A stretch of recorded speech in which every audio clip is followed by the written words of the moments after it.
world, wake me up to another good morning, time to go. Oh, we are all looking for adventure. We are all looking for adventure. We are all looking for adventure. We are all looking for adventure. We are all looking for adventure. We made it. Episode 5 is here. Welcome into the Gravity Design Lab studio. I'm your man, Brian Small, aka BigPapaSmall. And I'm glad you're here. We got a good one today. This is the first episode that I introduce a guest. And I'm going to introduce you to my guy, Coach Clay. We'll also talk about some linebacker roster spots and what that room looks like. And so sit tight, and we'll be right back to talk a little hog football. Are you a business owner looking to elevate your brand to new heights? Look no further than Gravity Design Labs, your one-stop destination for all things design and marketing. At Gravity Design Labs, we specialize in crafting stunning brand identities, jaw-dropping web designs, eye-catching graphics, and strategic marketing solutions tailored just for you. Our creative engineer is here to transform your vision into a reality. Why settle for ordinary when you can defy gravity? Elevate your brand with Gravity Design Labs. Visit gravitydesignlabs.com today and let's launch your business to the next level. Remember, your success is just a design away. Are you tired of missing out on exclusive content, behind-the-scenes insights, and special giveaways? Well, fear not, because we've got something special just for you, the Big Papa Small VIP email list. By signing up, you'll be the first to know about our upcoming guests, exclusive interviews, and of course, some killer giveaways that will make you feel like the MVP. Plus, you'll get a direct line to Papa himself, with personalized updates straight to your inbox. Just head over to our website, BigPapaSmall.com, and look for the sign-up link. It's that easy.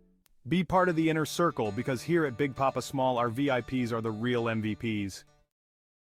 After last year's team pulled a Houdini, and most of our key guys hit the portal, not just the defense, but the team as a whole.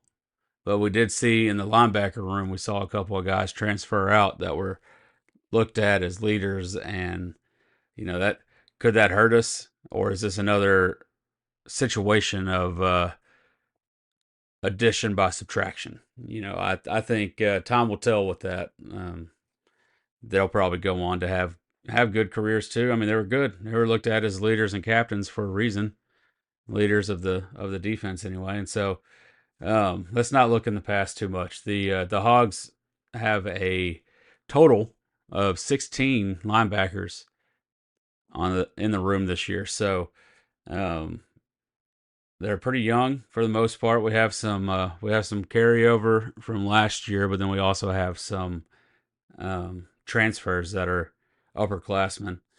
The two guys that I'm looking at possibly starting, I think Brad Spence. Last year as a freshman, he played in 11 games.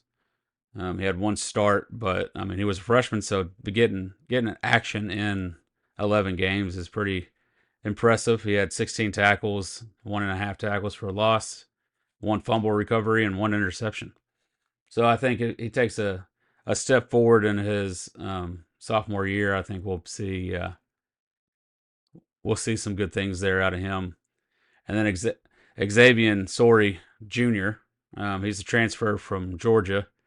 He had in his redshirt sophomore year at Georgia, he played in 11 games, had 2 starts, finished the year with 19 tackles, 15 solo, and 1.5 tackles for loss, including a sack. He had, I think he's going to bring some speed there to the linebacker role, and we'll see him take a step forward too. I think under this coaching staff, I don't see any reason why both of those guys won't take a step forward. But there's going to be some heavy rotation in there, I think, also. So let's look at the depth a little bit. With you got Larry Worth the third. He's a junior that he transferred in from Jacksonville State. He'll bring a little bit of that upperclassman mentality. Another upperclassman, Stephen Dix Jr. He's a redshirt senior, and he's here now. He transferred in from Marshall, so he brings in a little experience also. Alex Sanford, he's a redshirt freshman. He got some playing time in the spring game. Also in the spring game, you had Carson Dean. He's a sophomore, and he looked pretty good in the spring game also. So I'm excited about those two younger guys. And then we have a freshman coming in, Bradley Shaw. He looks like he could come in and really do some damage at that linebacker role.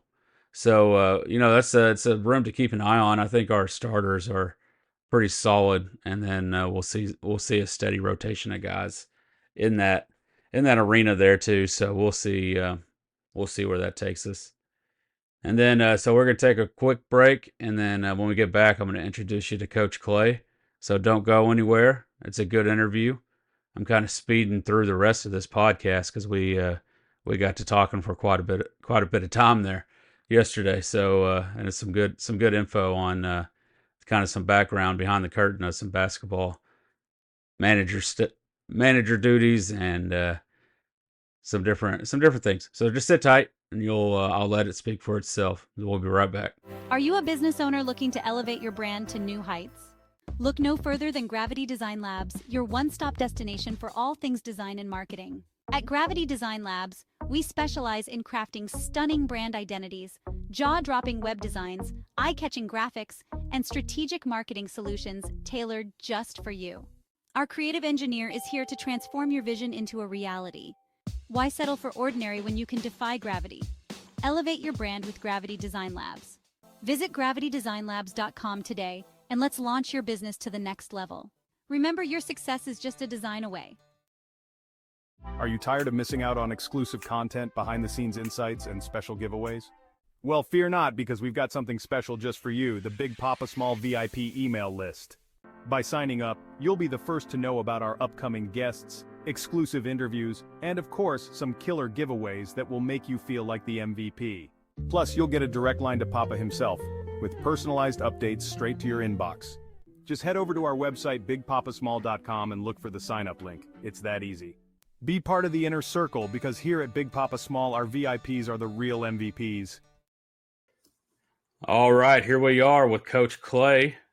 He's coming in. He's a co-host of the Walk-Ons Pod, former manager for the University of Arkansas basketball program, and the assistant varsity men's basketball coach at Providence Academy in Rogers. So let's welcome in Coach Clay. Thank you, brother. Happy to be here. How's it going? My man, it's going good. It's going good. So let's just jump straight into it. I know you're a busy man. You got a lot going on, plus some other stuff that I didn't even mention. But those are your accolades. That makes you an expert in this area. The field of sports, I guess. I wish I was an expert. I'm always learning, but man, yeah, it's been fun, man. Been busy.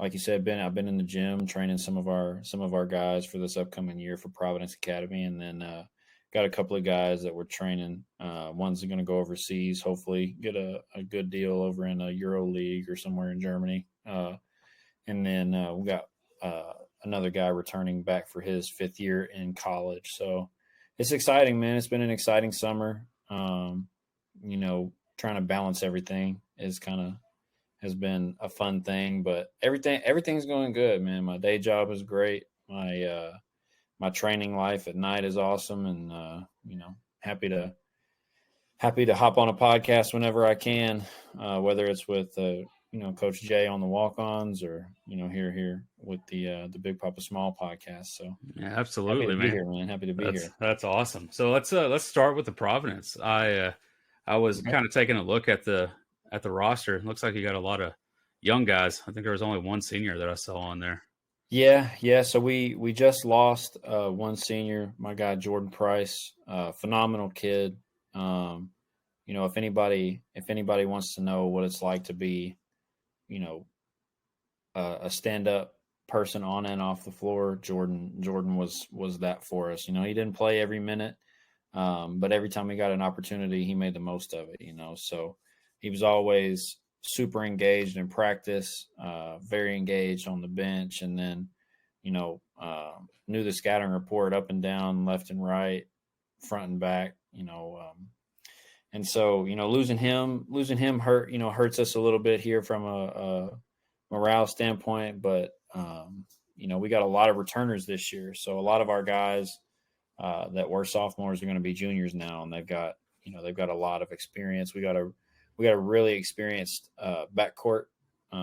We actually had a transfer from Springdale named Reese. I'm really excited about what he's got coming this year. Super poised point guard. Going to really add to our backcourt. We got a backcourt in Carson and Justice that went through a lot last year. We started the season pretty rocky. We didn't win our first game until the later part of December, and we lost. I think that the actual record tallied up to be about 0-11. So I can say without a doubt that this team, this group of guys, has seen pretty much anything the sport of basketball can throw at them, and we're only adding to the talent, and so I'm just super excited to really watch it unfold, man. I haven't. We practice at such a weird time. I know I'm rambling, but we practice at such a weird time that it's tough for me to get up there. Like if I go up there on my lunch break, I get to see a little bit of it, but really getting to watch the work when nobody's around is cool. So we got workouts with our college guys and Reese and Carson, and some of our other guys get in there and get involved and mix it up, and it's just iron sharpens iron. So this season's going to be really, really exciting. I'm happy and just excited, man. It's always fun. It's a lull from now till November, but once November hits, it's turnaround twice. It's gone. Yeah. Yeah. So, who's the head coach over there? Coach Velton Kennedy. I worked with him for 3 or 4 years at Arkansas. I think it was 4 years at Arkansas. It was 4. He was there the whole time. And took the head job over there, and phenomenal head coach. I mean, talk about a guy that knows basketball. I think the coaching comparison that I could give him in the NBA would probably be Eric Spoelstra, a guy that Coach V didn't start out as a video coordinator, but he did watch enough film to probably be a video coordinator, and still does, obviously. But a guy that just can really diagnose the game. I mean, we got our play sheets and our practice plans and our counters, our game plans. There's just, if you've ever seen it up close, and like an offensive coordinator menu, like the Waffle House menu, the Andy Reid Waffle House menu, if you've ever seen that, that's kind of what Coach V brings every practice and every game. We're always ready. Our guys are never not ready. And so, I think just being able to watch him kind of grow, I think this is second or third year as the head coach of the varsity team at Providence. And he walked into a program that didn't really have a direction, and he's kind of provided, that direction. And so I'm super excited. But Coach V and I go way back. That's awesome. So y'all met whenever you were a manager at the university then. What's one of your favorite stories from when you were a manager down there? Something that people may not know, Yeah. How much time you got? I got so many stories. The more I tell stories from our time at Arkansas, the more stories I actually end up remembering. So that's what's funny. There's just a lot of them off the top of my head. But when I came in, I actually came in late. Managers are usually there in the summer 2, summer 1.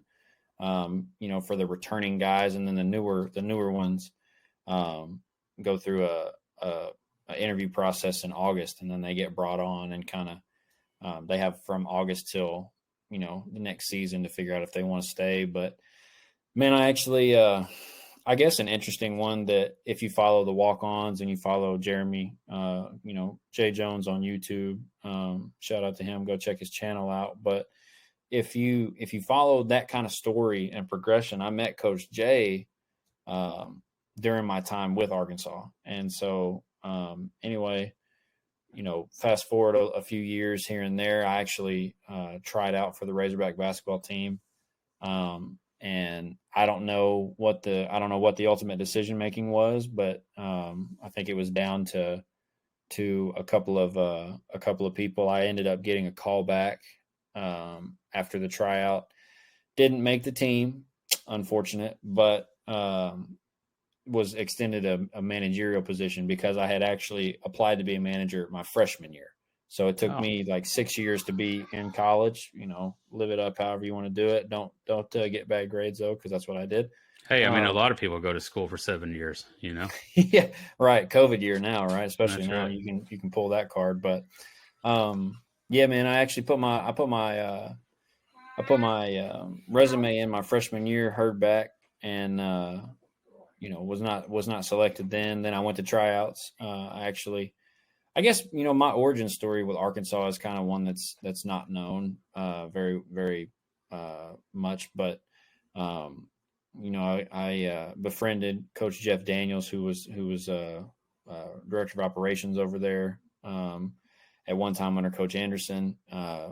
Coach Daniels used to be at FAC like Monday, Wednesdays, and Sundays every day, and he was just he's got a nose for basketball. He can be limping. You can cut his ankle off. He'll get a prosthetic out there. And if we got 9 guys, he's going to be the 10th.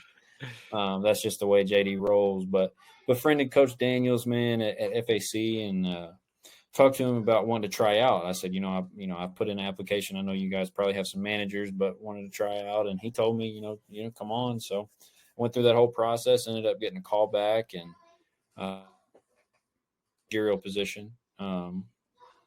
And then for the people that don't really know who maybe beat me out, it would be Johnny Holmes. Jonathan Holmes is the guy. Man, I didn't know that. That's amazing. Yeah. Johnny Holmes is the guy that beat me out, man. Shout out to Johnny. But yeah, he was the one that got me. He got the nod. Him and one other guy that I don't remember his name, but I don't think he was around much after the first couple of months. He may have finished a year, but anyway, yeah, Johnny was back.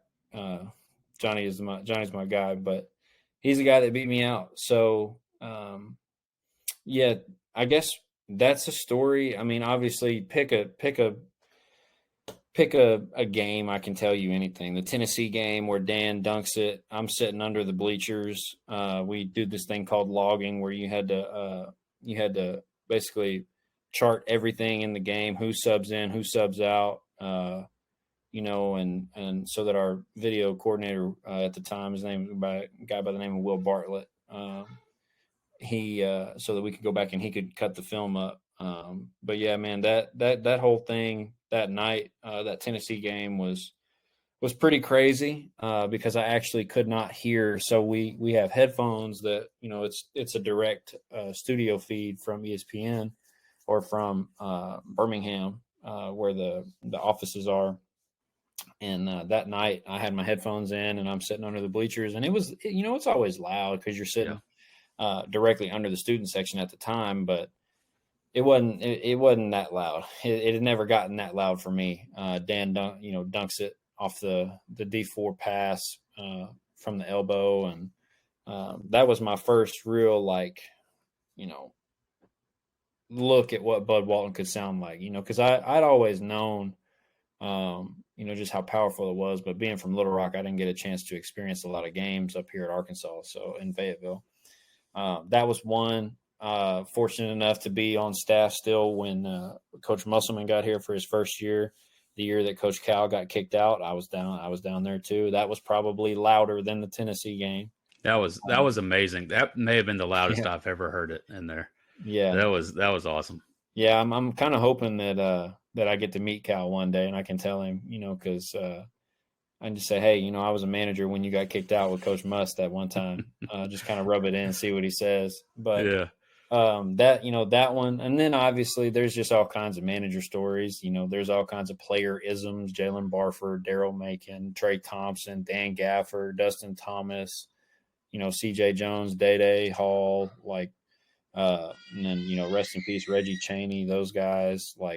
There's all kinds of stories that I could get into with those guys. But, I think the coolest thing for me was really just, I'd always been a Razorback fan, but getting down there the first shoot around of game day when the regular season tips off and that hog call is probably the coolest experience that I think I've ever had. Because back in the day, at that time we were still out for the anthem. So everybody came out, the players stood in front, and then we stood along the free throw line, hand over the heart, anthem play, and then the hog call. And it was just kind of a surreal moment. You walk out there and you look around, and it's like, man, 20,000 people are in here. It gives you chills. I mean, that's man, incredible. It was awesome.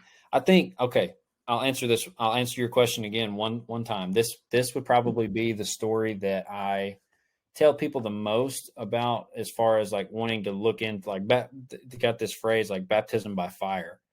And I think my first time I was ever baptized by fire was being a rookie manager. You get all the rookie stuff. You're not gonna be on the bench handing the water bottles out where you get on TV. You're not that guy, right? Like that guy says, you're not that guy, pal. And so I'm the basket guy, and I'm terrified of. Oh, hey, shut up. Your dogs, my kids. Yeah. Sorry, everybody listening, but yeah, man. My first ever baptism by fire. We're going through everything game day, and they're running me through, okay, the mop, here's how you do the mop. If it comes off, here's how you clip it back on. If you can't get the mop to work, do the Gatorade towel, whatever, use a Gatorade towel, which Gatorade towel is my go-to. Those Libman mops sucked. Not going to lie. They just smeared the sweat everywhere. They didn't actually pick it up. But man, that's the anti influencer selling thing there. You're never getting a deal anymore. I know. I hope. I'm sure they make a good product, but that whatever they had, or the solution, the tack solution, it didn't work for me. So I was a Gatorade towel guy. But shout out Gatorade. Yeah, shout out to Gatorade. But my first ever oh Lord moment was running through everything pre-game, and they're looking at my basket and oh, you don't have gloves and you don't have solution. And I'm like, for what? And they're like, well, blood. And I'm like, oh. They're like, yeah, but you don't have to really worry about that. Guys usually don't really get they don't get cut very much, and if they do, the refs will catch it pretty quick. And it very rarely do you ever have to clean a mess up. Boy, let me tell you, this was the Houston game. Rob Gray was still there. I don't know if anybody remembers Rob Gray, but long story short, a ball gets knocked out of bounds and is coming right to me. Right, I'm sitting underneath the basket, so it bounced, and the ball is it's spinning toward me, and I see this dark spot on the ball, and I'm like, what is that? So I caught it.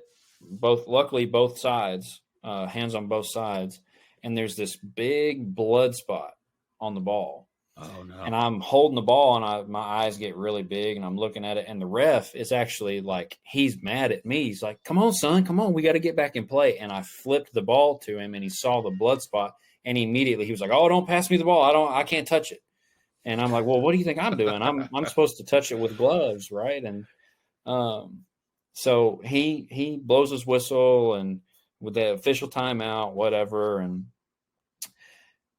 that was the first part of the worst nightmare. The ball was bloody. So I put my gloves on, spray the ball down, we get the ball taken care of. But what had happened actually was a player went to block a shot like 5 down and backs ago and missed, and where the padding connects to the backboard was loose, and his skin got clipped and it pinched him, and Oh he gosh. bled 5 down and backs all over the Bud Walton floor. Oh no.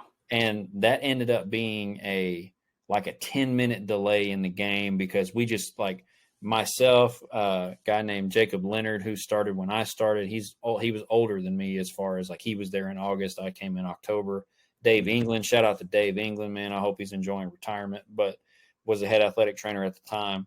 All 3 of us are out there, and Jacob's got his side of the court, and I got my side of the court, and Dave's at half court. So we've got 3 sections of the court. We had to spray the Bud Walton floor down for, I mean, it felt like an eternity. And there's just 19,000 people looking at you, man. It was pretty nerve wracking, but that was probably that's probably the go-to, story that not a lot of people know about, but I was definitely baptized by fire with that one. That's amazing. That's amazing. So it's all completely different now, obviously. I mean, we have a new coach that, as you said, got booed off our court. Yeah. Probably more than once, really. I mean, 15 years, he was one of those coaches I couldn't stand, like, the whole time he was at Kentucky. And then now he's our guy. So I love him, Yeah. all sins forgiven. All sins forgiven. Absolutely. And I'm looking at the roster right now. We have an entirely new team. TB2 is the only holdover outside of Boston Blake, who was the sole Razorback for a little while, but unfortunately his Achilles got him, so he's out for I hate for that. good, probably. I hate that for him. He's been around for a while. He was the only one. Didn't play much, but it's he was the only one. He was the only one that stuck around. I will love him Lone forever. Ranger, man, the lone wolf when Coach Cal got introduced. Yes, he was the team. Yeah, so he was the team, the Arkansas Razorbacks. He was the Arkansas Razorback. Yes, but what do you think about these pieces that Coach Cal's brought in? I mean, he's got some talent. It looks like. Yeah, man. First of all, let me say this about Coach Cal: outstanding individual. I had the pleasure of hosting him a couple of times. The way it works when you have an opponent coming in, for SEC play. Pretty much every major D1 school does it, not just conference play, but the team gets there the night before. Sometimes if they've got enough time, they may get there 2 days before. It just depends on how the coaches are. 99.9% of the time, they'll probably get there the night before. There'll be a night shoot-around, optional shoot-around for them to have. One manager will stay back, let them in, sit there for their 2-hour shoot-around if they need anything, water, Gatorade, towels, whatever.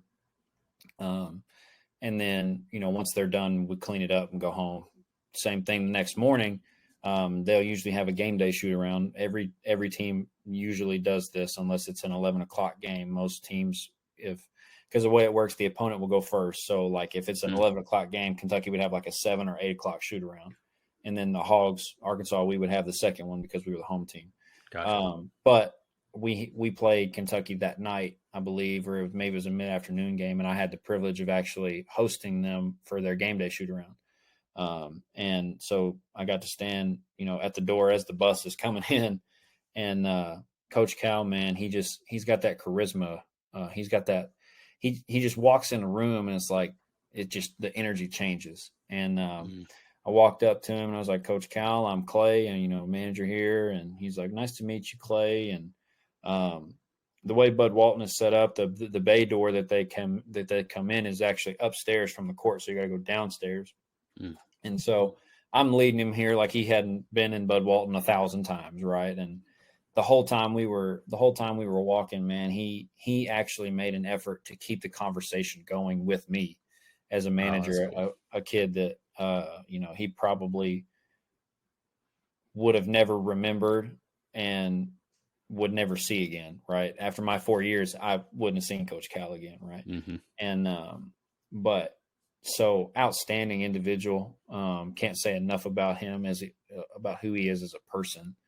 But and that says a lot for somebody of his stature to talk to a man. I mean, not talking down about managers, but apples to oranges here. It's that's pretty awesome. That says a lot about his character. There. I mean, just throughout the SEC, there's all kinds of coaches, and they all try to do a really, really good job. But Cal is just like, I can see why he's a great recruiter. You know what I mean? Yeah. Kind of getting into your question of like a person that is not on staff that really just is volunteering their time and their college experience to be a part of a D1 operation. Like he treats the janitor with the same respect that he treats the athletic director. And so, I can't say enough positive things about Coach Cal, but as far as the roster, man, he's built this thing from the ground up, and I'd say if there's anybody fit enough to do it, it'd be him, because he's had to do it since he started, taking one and dones a while back. The scenery's changed a little bit, right? You can't just have a bunch of young guards now. You got to have some older players, and I think he's done a really good job of mixing and matching.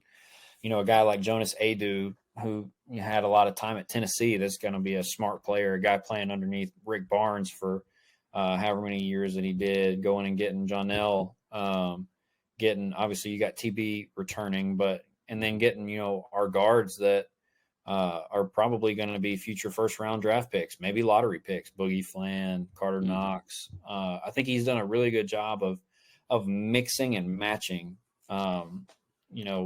the way that he wants to. I'm excited. I'm just excited to see, how it goes. I would love to sit in on a practice and see what that looks like for him, for Coach Cal. But I'm excited, man. Overall, I just think I just have the utmost confidence in Coach Cal. The one thing that I've noticed a lot is with Coach Musselman, it was very involved across all sports. Sam Pittman was taking photos with the basketball recruits. Dave Van Horn, they're doing skits. Like it's very, very different with Cal. Like the aura seems to be like, you want to play here or not? Like you want to go to the league? Here's my numbers. Here's my resume. If you want to be a part of that and add to that, come on. If you don't, that's fine. If somebody else is paying you more money and that money's what's important to you in the short run, go ahead. I don't need you. And not saying that he's that type of person, but it's just that kind of, that's the kind of mentality and just the aura that I get from Cal, right? Yeah, I mean, it's like he turns it into a destination, no matter where he is. It's a destination, and you see a lot of Kentucky fans chirping up right now and saying like University of Cal, but I mean that's just the way it is, in today's day and age with the transfer portal and NIL and all that, you can go wherever you want, whenever you want. So more than ever, players are picking coaches instead of a school, and it just happens to be here right now. And you see that in his case specifically, you kind of, to echo your point of his personality and his style, he's coming from Kentucky and he's bringing four or five guys plus recruits that were committed to Kentucky with him. Some cases you don't see that, like our last year's team, the Razorbacks are kind of scattered everywhere. But in situations like that, it's pretty prominent. But go ahead. Sorry.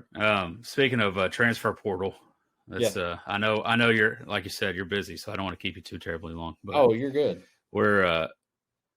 We lost a lot of guys in the football transfer portal. So what do you see this year? What do you think, just as a fan perspective, on the football side? What's your expectation going into this year? Man, I'll be honest with you. I am a football fan. I am not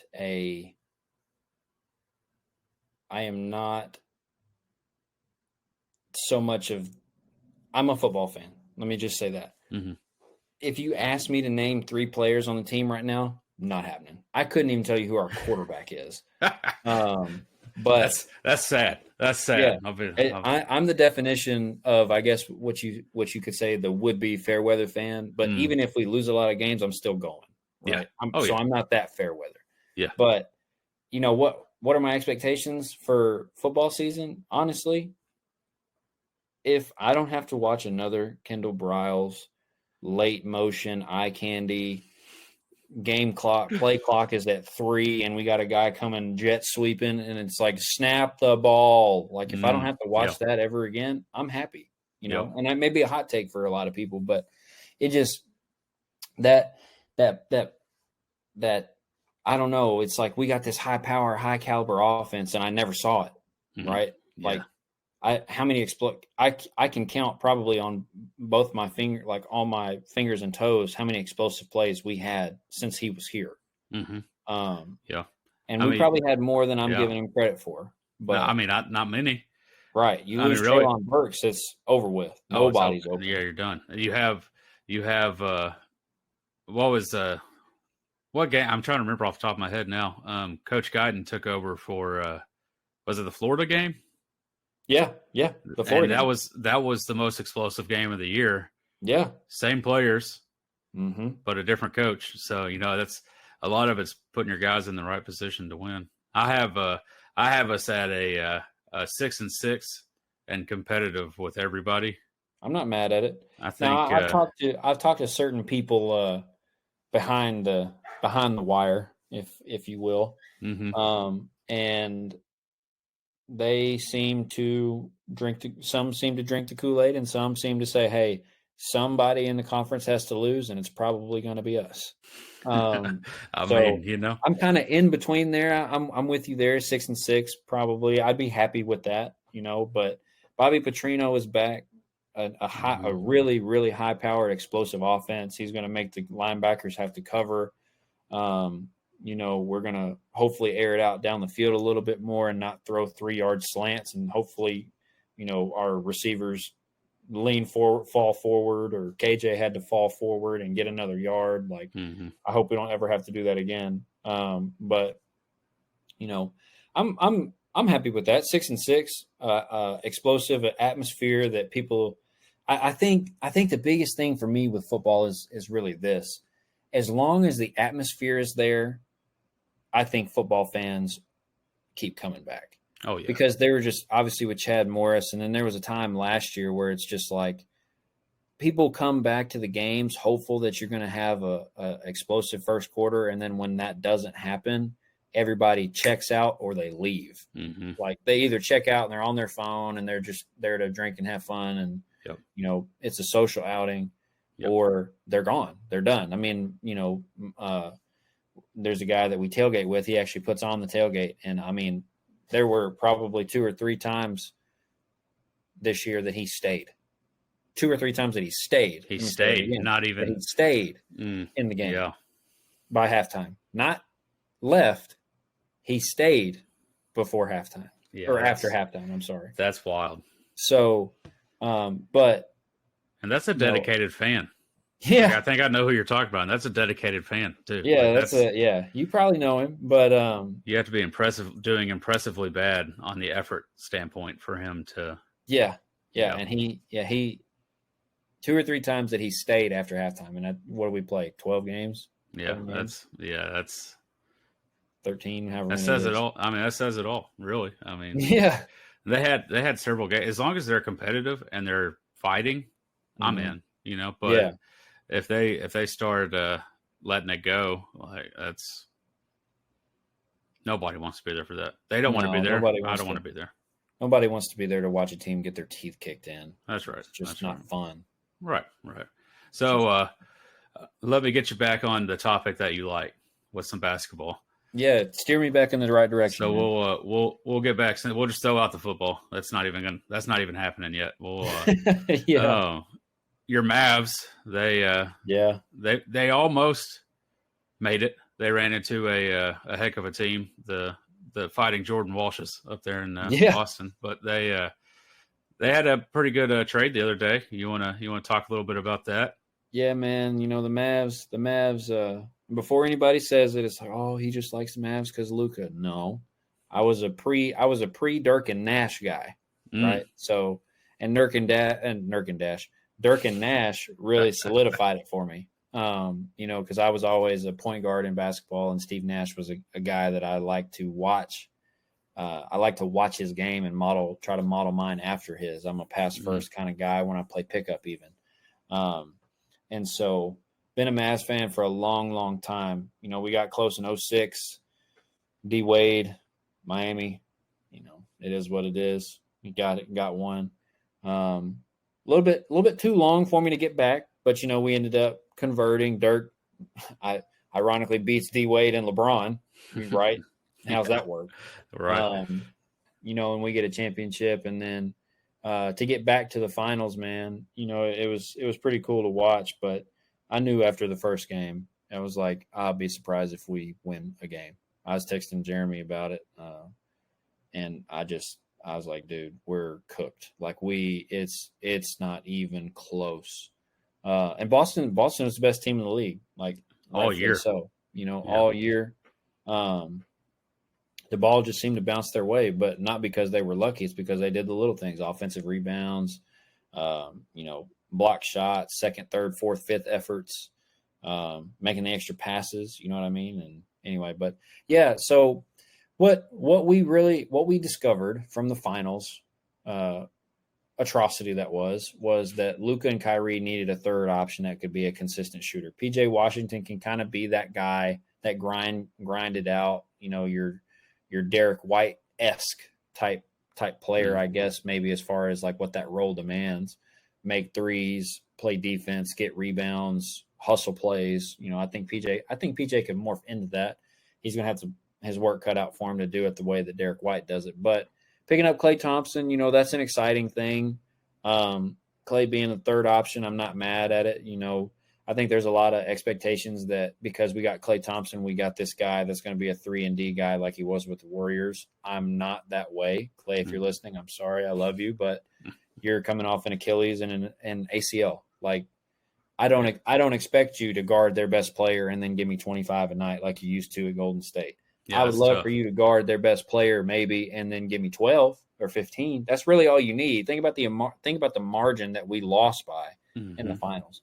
Even though we were getting our tails beat in, like just getting curb stomped. Most of the time we lost by 17 to 25 points. Klay Thompson could get you 12 to 15. Yeah. He could get you 12 to 20 off of Luka's assists and Kyrie the way they're playing. I think it's a good pickup.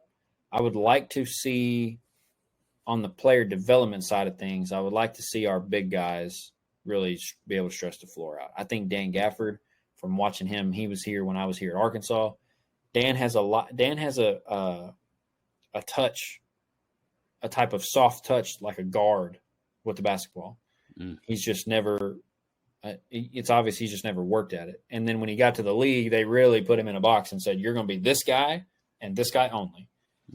Derek Lively shot a couple of threes in the finals, and I think he made one or two of them. So that shows you that he can shoot it, which means that this offseason the Mavs will probably try to turn him into a stretch five. But our bench, we have to get more people. Yeah. Half the people that were playing in there probably wouldn't have ever played on any of the other playoff teams, right? No shade against them, but it was just very evident when Luka came out or Kyrie came out what it was. Yeah. Boston was just a better team up and down. I mean, you got Peyton Pritchard. I mean, that kid alone made like 3 half-court buzzer beaters. Like what?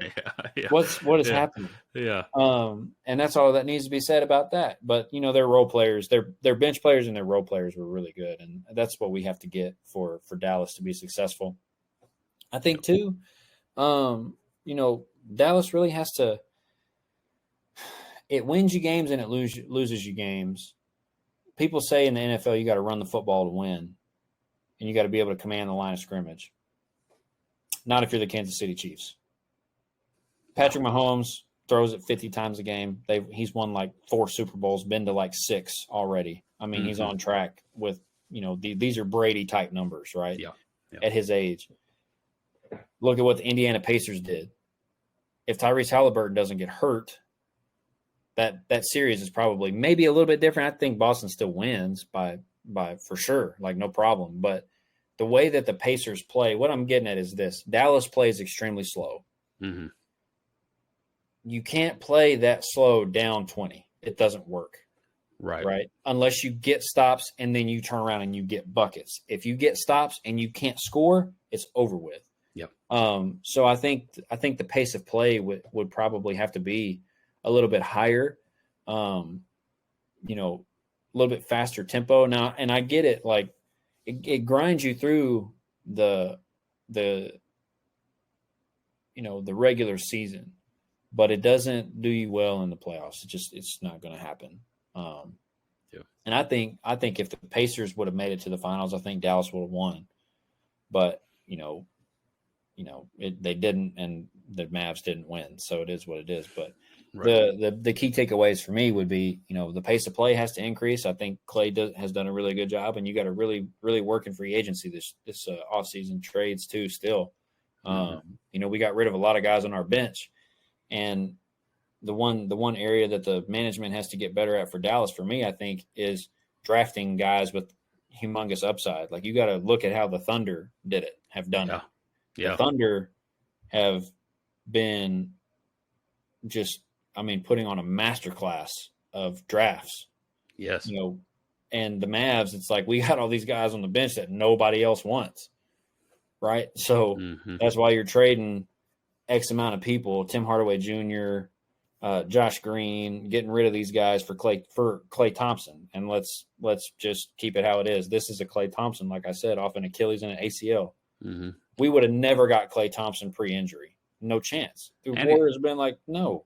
What? Yeah, he's old too, though. Now, like, what is he? 34?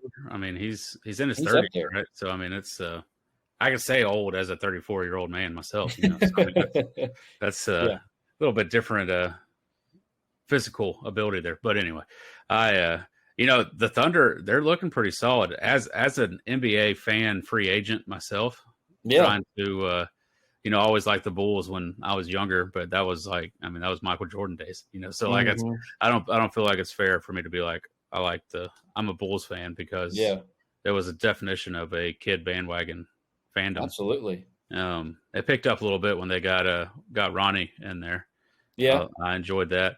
But I'm thinking, I might throw my weight behind the Thunder with their Razorbacks, and they're a fun team to watch. And they are. They're young. They have a good I'm time. telling you, fan applications will be closing soon for the Thunder. Yeah. You're getting close to that line of, hey, you liked them before X. We're getting close to that X marks the spot, because that's right. Shea's a problem, man, and the way J Dub's been playing, and obviously J Will and Zay, shout out to both of them. But that Thunder team, they're going to be tough. Lou Dort. I mean, obviously Chet, which I wasn't high on Chet when he came out, but if they can stay together and kind of build it, they could be dangerous. Yeah, well, and I mean, you got to think too, that front office, the people that are still there have been through it once. They've been through the Harden, KD, and Russ. Now, does this roster have that capability? Probably not. Right? I mean, all three of them are NBA MVPs. How many times has one team drafted 3 NBA MVPs and they all played for a consecutive amount of time before they went their own separate ways? Probably more than I would be willing to give credit for. But they can now hopefully probably see the writing on the wall and be like, okay, we can't let that happen. We can't let that happen again. Yeah, we got to keep these together. So, and that was the NBA season. What a team! What a team they had to not really accomplish. Made it to the finals, man, but they ran into a motivated LeBron. Yeah, that's tough. That's tough. That's motivated LeBron. Now he's got his son out there. He's going to put up maybe a point or two a game. Yeah, dude. Have you seen the prop bets? Have you seen the prop bet of like him to score more than 15 or 20 points in a game all season? Oh, and it's wow! Like one time, 200 or something. Gosh, I don't know. I mean, I respect him for coming back from that cardiac arrest, but but still, that's tough. That's you never want to be on the wrong side of that, but and you never wish ill will on anybody. But yeah, I saw a graphic the other day, and it was like these stats got one guy 4 years, $7 million or $9 million, and these other stats didn't get this guy drafted. And it was Bronny, and he averaged like 5 points a game, and then it was his teammate, like the point guard, and he averaged like 17. And it was I think I saw that too. That's tough. That's a tough L to take if you're his teammate. I mean, you got to like rock out with your brother, but I'd feel some type of way on the backside too. Yeah. Not on like not hating him down and hope he doesn't succeed. Like absolutely go get your, go win, go be great. But sheesh, I'm better than you, bro. Like, come on. But that's just the way I feel about it. Yeah, no, that's tough. Oh. I mean, it's tough for both of them. That's Bronny's got a lot to live up to here, and then he isn't. Even if he was a fraction of what his dad is, that's still he's a lot never going better to be than what his dad was. Let's just be real. No, his dad is a generational GOAT. I mean, this guy's 39 and he's playing for Team USA right now. Yeah, at a I high don't level. know if you watched that game, but LeBron James is still strong AF. Yes, he was throwing some of those dudes around in the post. Yes, that's. I was like, oh my gosh, he is just tossing them.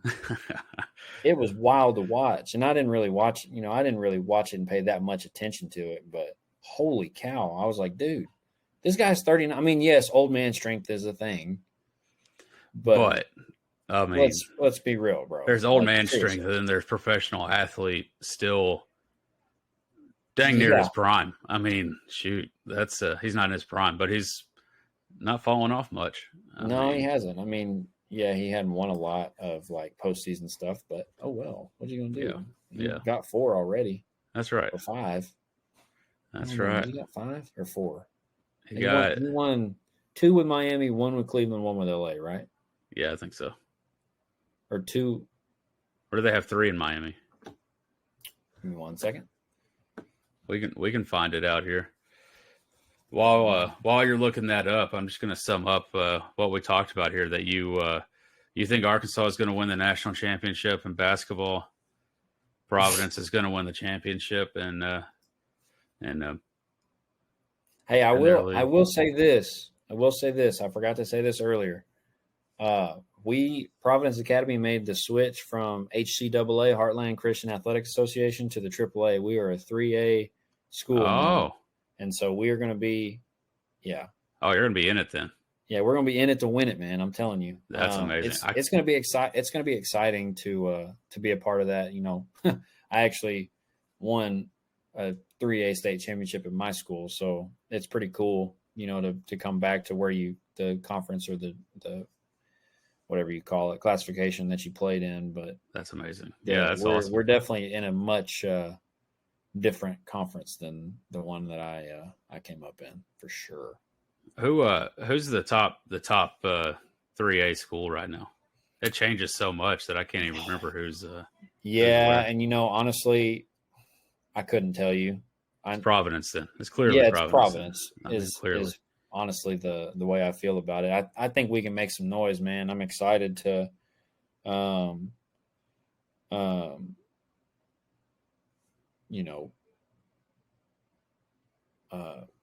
really get out here and see what we can do. Because I think we're equipped. We're older. We're a little bit more athletic this year. Getting some guys in the weight room, getting stronger. That's awesome. Things are falling into place, man. It's gonna be fun. It's gonna be fun. Anybody that watches and wants to come watch a game, you can come down to the AAO in Rogers. Most Friday nights about 7:00. Well, actually, they run late over there, so probably not 7, but close enough. Right around 7-ish. 7-ish, yeah. We'll have you on more closer to that time, and you can kind of give us some scouting report and break down some of the games. I'm planning on making it out to a few or a bunch this year. Oh, you're always welcome. Always welcome. To get out there and watch Coach Clay in action. We'll be playing a lot of local teams now. Last year I think we played like 15 games in Oklahoma. Yeah, that's tough. It was a tough L to take, let me tell you. Yeah, that's a lot of travel. It is. Man, I appreciate you coming on. It's been awesome. We'll get it up in the pod, and we'll have you on again. But appreciate you coming in and I appreciate you having me, man. It's always fun to sit and talk, talk shop, talk sports. There's been a lot of things that have happened, and I just always enjoy. I could talk sports all day, every day if I wanted to, if I could, But, me too. That's why I'm doing what I'm doing now. Yeah. I'm excited, man. I'm excited to see where your I'm excited to see where the channel goes and the growth, the pod and everything. I hope it continues to grow, and hopefully we can do our part to help make that happen. Man, I appreciate that. Give your pod a shout out real quick. Where can they Oh find yeah, yeah. It's the Walk-Ons Pod on YouTube, and then on social media on Instagram. I believe it's the Walk-Ons. Or it may just be the Walk-Ons Pod all the way across. We've had to change a few things because trying to make it a legit thing or whatever, and so we've had to fluctuate. But yeah, the Walk-Ons Pod, or you can just type in the Walk-Ons Jay Jones. Sadly, my name doesn't really carry a lot of weight right now, but I don't really care. But if you type in the Walk-Ons Pod Jay Jones, you'll see me and my brother over there. We got a podcast, man. It's cool. So go like and subscribe to that. And if you're listening to this podcast, go ahead and leave Big Papa Small a like and subscribe. Man, there it is. Listen to Coach Clay. He knows what he's talking about here. All right, man. Well, I appreciate you coming in, and we'll just go ahead and wrap it up, and we'll be right back after this. All right, brother. Appreciate it. Thanks, man. Are you a business owner looking to elevate your brand to new heights? Look no further than Gravity Design Labs, your one-stop destination for all things design and marketing. At Gravity Design Labs, we specialize in crafting stunning brand identities, jaw-dropping web designs, eye-catching graphics, and strategic marketing solutions tailored just for you. Our creative engineer is here to transform your vision into a reality. Why settle for ordinary when you can defy gravity? Elevate your brand with Gravity Design Labs. Visit gravitydesignlabs.com today and let's launch your business to the next level. Remember, your success is just a design away. Are you tired of missing out on exclusive content, behind-the-scenes insights, and special giveaways? Well, fear not, because we've got something special just for you, the Big Papa Small VIP email list. By signing up, you'll be the first to know about our upcoming guests, exclusive interviews, and of course, some killer giveaways that will make you feel like the MVP. Plus, you'll get a direct line to Papa himself, with personalized updates straight to your inbox. Just head over to our website, BigPapaSmall.com, and look for the sign-up link. It's that easy. Be part of the inner circle, because here at Big Papa Small, our VIPs are the real MVPs. All right. Well, that's going to wrap it up for today. I appreciate you all hanging out here. It means everything. I really appreciate it. If you want to keep up with us, you can follow us on Podbean, Apple Podcasts, Spotify, iHeartRadio, and YouTube. And then, of course, all the socials at Big Papa Small on Twitter or X, Instagram, and TikTok. We're going to be posting some more stuff up there, maybe. We'll see. We'll see how it goes. But anyway, I appreciate you being here, and leave a comment. If you like what you hear. I want to give a shout out to Coach Clay, and thanks for being on the show today, and being the first guest ever on the Big Papa Small podcast. That's pretty awesome. So clap it up for him. Check out their Walk-Ons channel and get out there and support the Providence Academy basketball team this year. And don't forget, sign up for the VIP email list, because as we grow, that's going to become more and more valuable to you. There's going to be some exclusive discounts and some giveaways and some different things to our VIPs first. They'll get the first crack at a bunch of stuff here. So jump on that list. Just go to BigPapaSmall.com and you can check out the email list. You can check out the blog. You can get all the info you need right there. So go bookmark it and visit it daily and often, because you never know what will pop up on there. Anyway, that's going to do it for this episode. So until next time, stay blessed, stay passionate, and keep the love of the game alive. See ya.